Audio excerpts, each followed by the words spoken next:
Benita, let's unmute you, and you are on. Yeah, just like in my class yesterday when all my students, I wanted to hear from them and no one spoke up. So I'm speaking up. Thank you, teacher. And I do bring together students from all over the world in my class at Santa Clara University called Gender and Engineering. And Everybody got that? Gender and engineering. yeah, it's how In Silicon Valley, she's yeah, doing this class. Okay. graduate university program. It's Yeah. a privilege with all these brilliant young people and some that are coming back to school.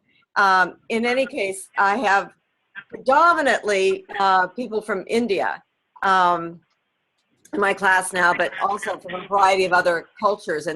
And yesterday, just being with yesterday, I am constantly learning how to expand myself to encourage people to communicate. You know, just as we sat here and no one volunteered to step forward. I have this class where, you know, they're coming from a culture, from what I've learned, where there's so much respect for the professor, they only expect to listen, and to actually have them participate and engage is something I continuously am learning how to do. But really what the big learning came at the end of the day when 3 students who had been in my class previously came up to me separately. They saw me finishing up the class, and one came in just to be with me because I know we didn't talk about it expressly, but he felt so much gratitude that there could be some conversation about the LGBT community, the lesbian, gay, transsexual, transgender, and bisexual community. I mean, there's so much concern and fear for people from cultures where that's not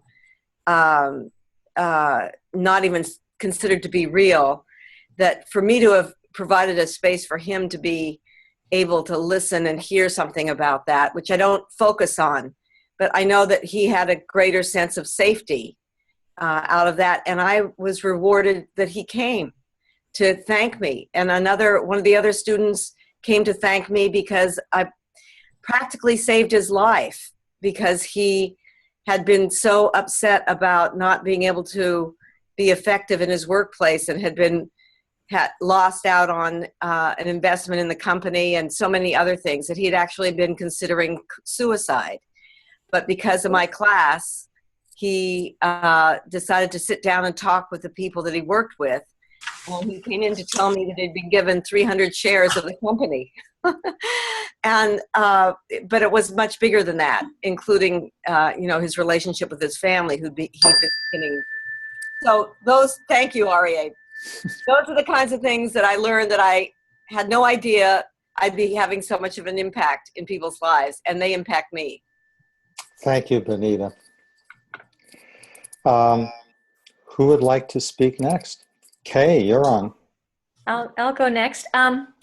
The first example that came up actually happened, probably 20 or 25 years ago. I was invited to be part of a 2-week intensive, it was called World Work, gathering of people with all kinds of cultural, ethnic, gender, age difference, tremendous diversity from all over the world.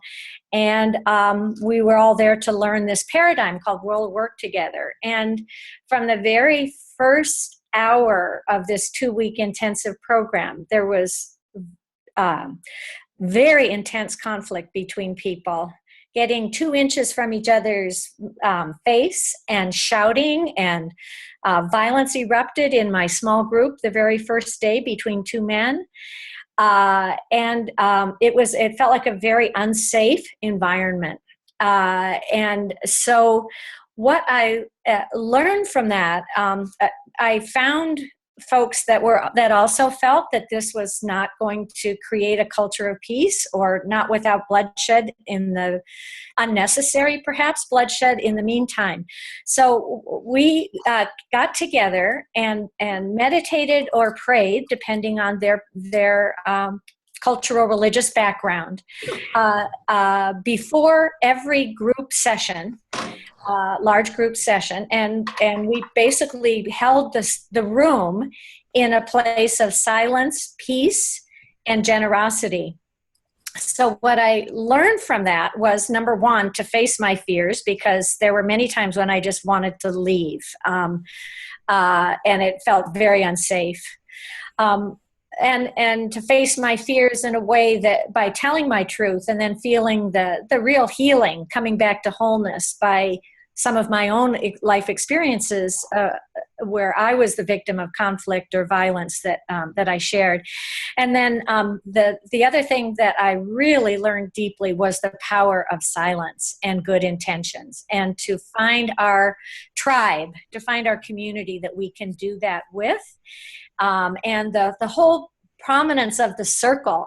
I'm reminded again now that we're all sitting in circle, and Usman, I'm sure your work is in circle, Libby and Lens, that there was a real power of being in a circle, literally circling the violence, in a way of creating a safe space or a boundary.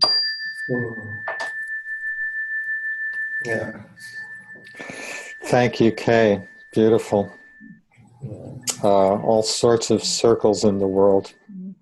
Oh, Aryeh, may I just say, I want to apologize. You and Wendy know this, but I want to apologize to everybody on the call that I have kind of a standing commitment locally. And so I'm going to need to leave in about 6 minutes. So, Usman, I would like to ask you a question, so I'll just type it in the chat. Oh, okay. That's a good thing. If anyone has a question, just type it in the chat. Beautiful. And I'm so sorry Thank you, that I Kay. can't hear everybody sharing or interact more with you, Usman, but let's find a time, another time. Sure. Thanks. One of the Thank you. things Thank you. one of the things that I will be talking about right at the end is ways to facilitate these kinds of one-on-one interactions. I think our community can take some steps to do a little more of that. So thank you, Kay. Mm-hmm. Who would like to speak next? Was that Ofu? Ofu, let's unmute you. Okay, you're on. Thank you very much. Usman, you're a champion. You're great. I love you. Your question is very inspiring. It's what I experience almost all the time. Bringing people together, first of all, I, as a facilitator, I come with a heart full of love and compassion for all. The love and compassion for all, bringing people that have different perspectives or view about the other, that have this intensity of hate and stigmatization of the other. And seeing their faces so tight in the room where they are not used to see each other or share stories. As you said it very well, on a dependable experience that we share together, that an enemy is one whose story we have not heard. My experience in this is this, from the approach I used, is that I discover that these two enemies, or people from different world paradigms, deepens the understanding of inclusiveness by experiencing it through sharing their stories or living together in that safe atmosphere that we provide, the atmosphere of dialogue, with experiencing it with an atmosphere of mutual respect and recognition of the other. So my experience is this, that this process has helped antagonists from a cultural conflict or religious conflict or interfaith hostility to discover an interfaith harmony and cooperation through sharing their story by dignifying the other. So it's very inspiring. I live it always, and so passionate to see people that hate each other through sharing story, creating a safe space for them to dignify the other through sharing stories, and is practicing compassion, the culture of compassion and empathy of the other through story sharing. The fear that separates them is transcended. All the divisive issues are transcended just through story sharing. So the experience is very inspiring. Thank you very much. Thank you, Ofu. You're welcome. Who would like to speak next?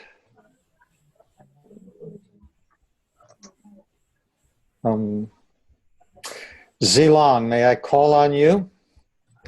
Thank you. I mean, first of all, thank you, Usman, so much, and particularly love seeing the exchanging of seeds, the picture. And what was just one story that came to mind is a while back I invited my colleagues or former colleagues from San Francisco to come to the community here in Oakland to do one-day volunteering. Although the people are all from the U.S., but from very different socioeconomic background and neighborhood and walks of life. So the colleagues are all perhaps a little overly educated, mostly living in our head and working with the environment or the sustainability at a very abstract level. And then coming to a neighborhood that's facing a lot of challenges in violence, in access to healthy food. And then we work together in the garden, shoveling manure, horse manures. And that day was really meaningful for me. What I learned the most is that fluency or skills in one part of life does not translate into other parts of life.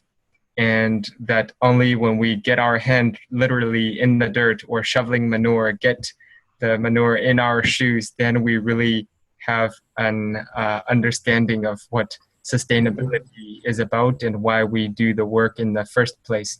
So it's a reminder for me to come back to that. So thank you. Thank you, Zilong. Wonderful lesson, wonderful lesson. Manure in the shoes. Mm-hmm. So Kay has left, as she said she would. Who would like to go next?